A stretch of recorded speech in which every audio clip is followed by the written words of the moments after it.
What if everything you've been told isn't the whole story? What if the choices you make, the things you value, are being influenced in ways you don't fully understand? We live in a world where information is everywhere.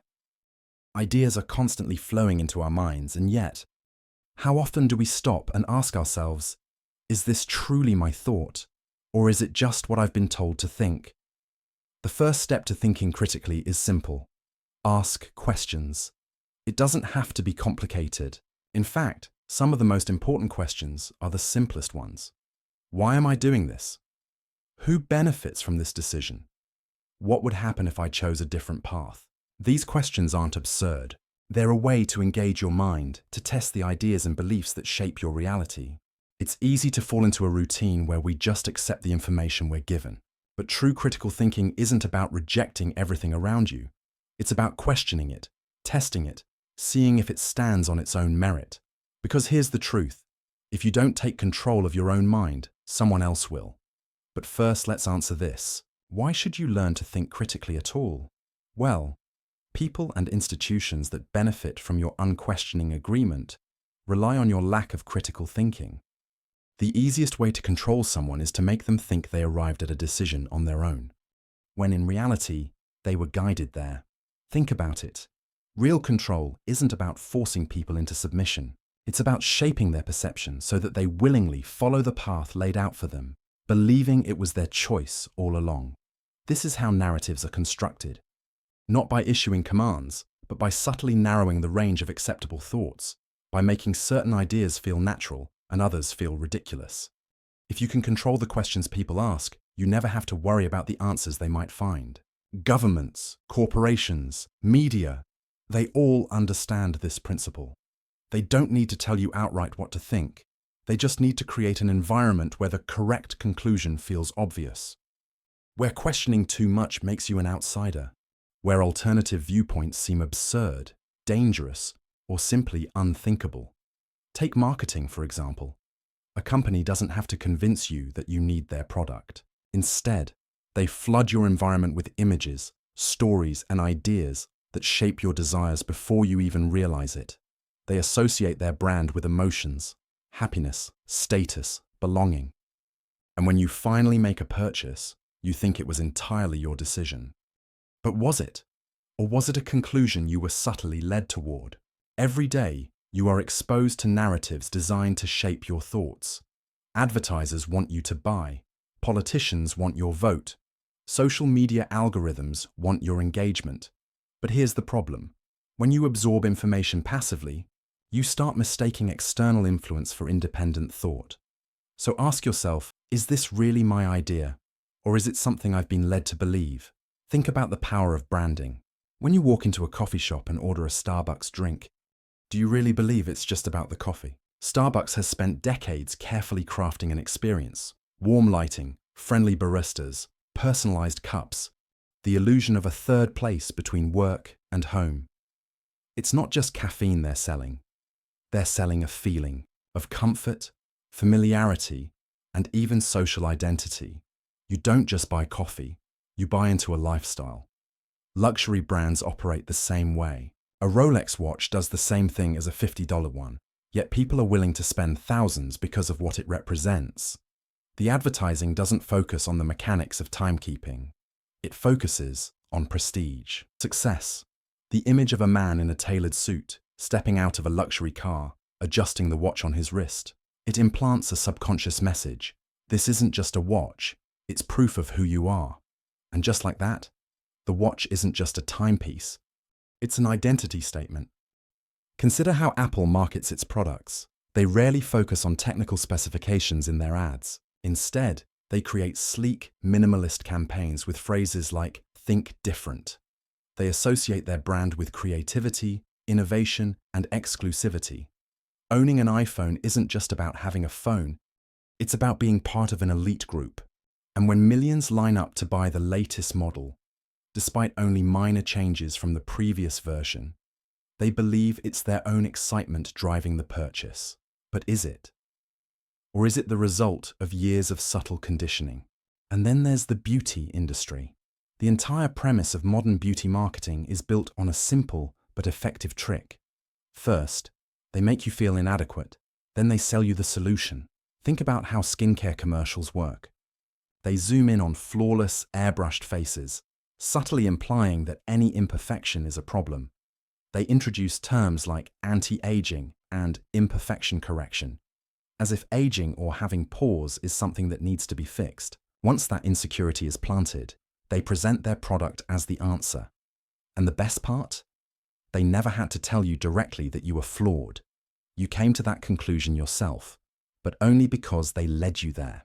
Social media influencers take this a step further.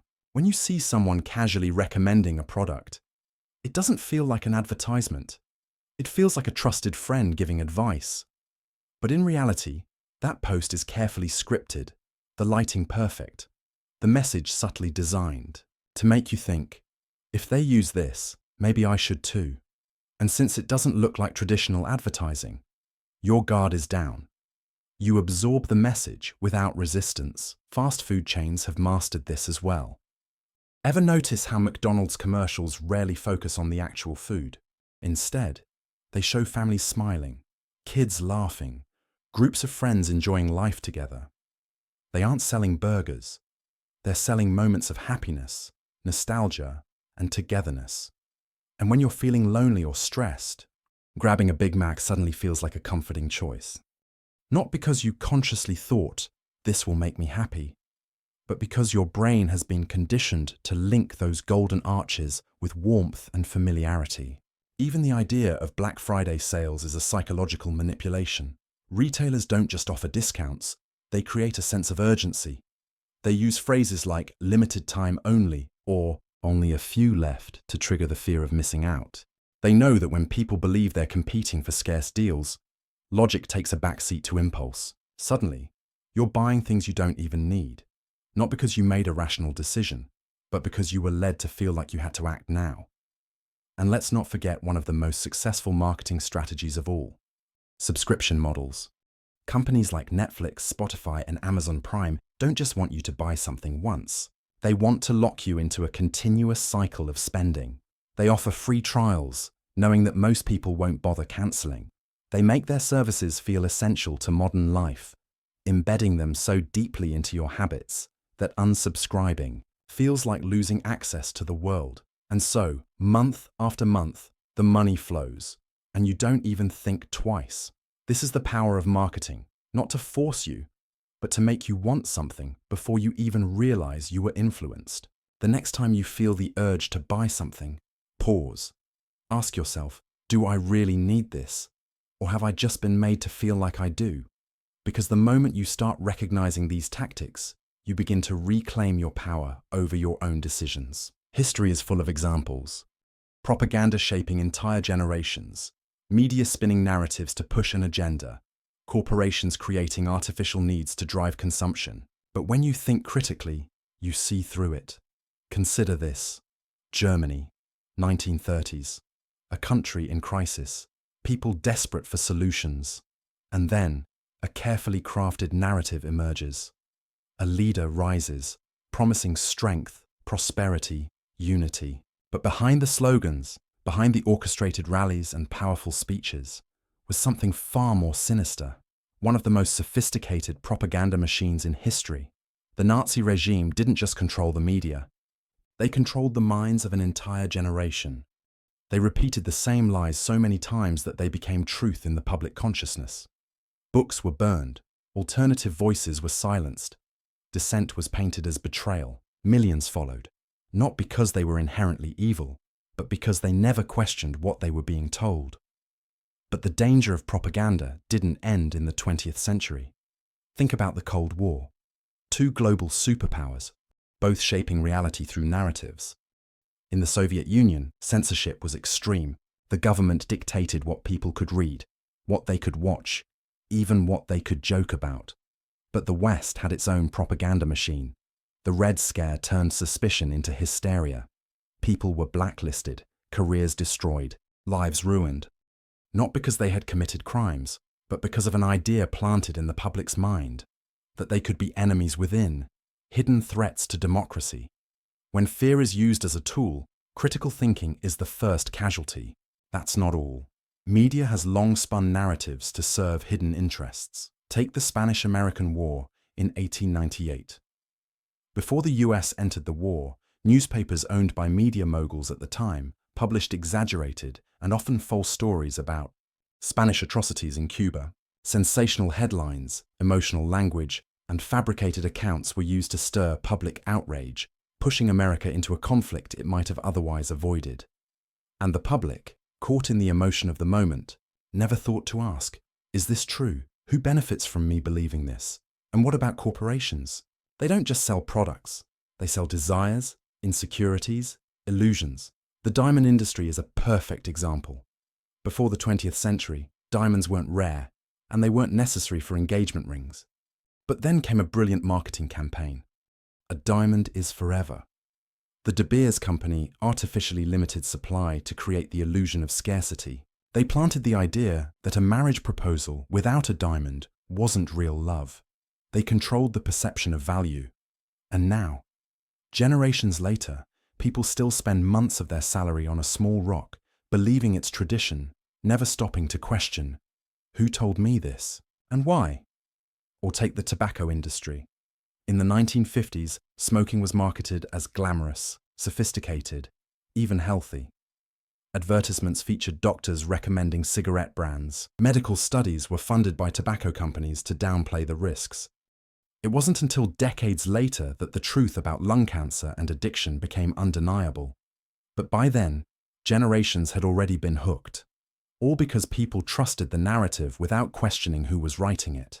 And today, the methods of manipulation have only evolved. Social media platforms curate what you see, not to inform you, but to keep you engaged. Algorithms don't care about truth, they care about attention.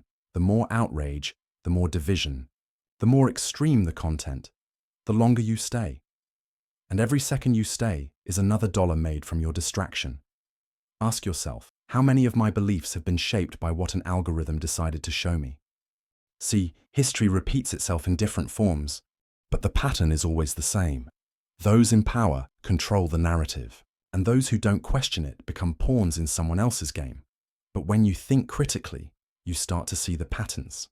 You start to recognize when you're being manipulated. You stop being a passive participant in someone else's story and start writing your own. This is why critical thinking matters. Not just in politics, not just in media, but in everyday life. The ability to pause and ask, is this true? Who benefits from me believing this? What if the opposite were true? That is the skill that separates those who are controlled from those who are truly free. The truth is, it's easy to get lost in the noise, to accept what's given to you, but you don't have to. You don't have to be a passive consumer of information. When you take control of your mind, when you actively think for yourself, you can navigate this world with clarity. So, the next time you encounter something new, whether it's a news article, a tweet, or even a conversation, don't just accept it at face value. Ask yourself, who's saying this? Why are they saying this now? What do I already believe, and why? And then, take the time to dig deeper. Listen to opposing views. Seek out different sources. Find the gaps, and then fill them with your own reasoning. Critical thinking doesn't require a genius-level intellect. It requires curiosity, humility, and the willingness to be wrong. But most importantly, it requires the courage to think for yourself, to know that your mind, your beliefs, and your decisions are yours to shape, not anyone else's. The world may be full of distractions, but your mind, that's yours. You don't have to let the noise drown out your own thoughts. So ask, what am I really thinking? And then listen to the answer, because once you start, you'll never stop questioning. And once you start thinking critically, you'll never look at the world the same way again. This is your mind. This is your life. Start thinking for yourself. If this video made you question the way you see the world, even just a little, then it's done its job. But this is just the beginning. The moment you start thinking critically, you realize just how deep the layers of influence go. So keep questioning, keep challenging, keep reclaiming your mind. And if you found this video thought-provoking, stay tuned, as I'm planning to do more of them soon. If this challenged the way you see things, don't forget to like, share, and subscribe. Not just because it helps the channel, but because it helps more people wake up to the reality around them. And that's how real change begins.